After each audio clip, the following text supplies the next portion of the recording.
We originally wrote the script, or worked with the writers that wrote the script, because we don't write it, but Amanda wasn't really in it. And then we kind of realized that Tobin's 80 years old.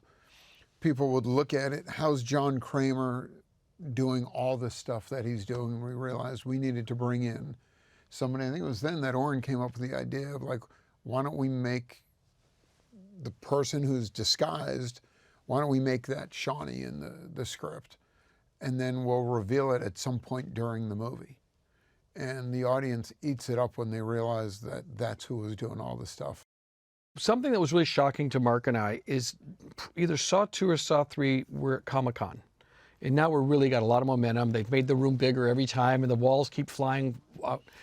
And Mark and I were on the dais, and they were talking, and they kept talking about the hero, and the protagonist, and the hero.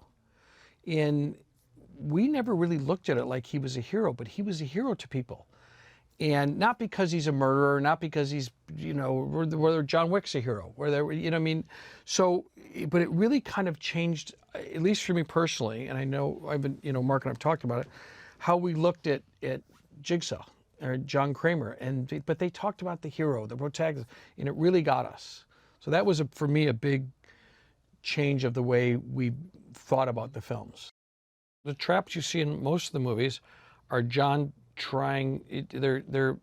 John's traps. And John is so devastated by the news and by what happens that he's actually making traps for them. These are their traps because what they did to him personally. Whether you're the anesthesiologist, whether you're the doctor, whether you're the person that's housing you for this scam. And I think he makes them very personal. And the other thing we tried to, I think the traps started getting over the top.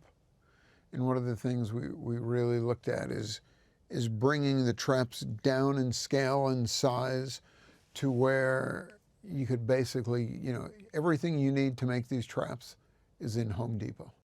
Saw X was directed by Kevin Greutert, who directed 2 previous Saw movies and basically has edited pretty much all of them. He knows the franchise better or as well as Oren and myself, if not better. And he was our first and only choice to direct this movie.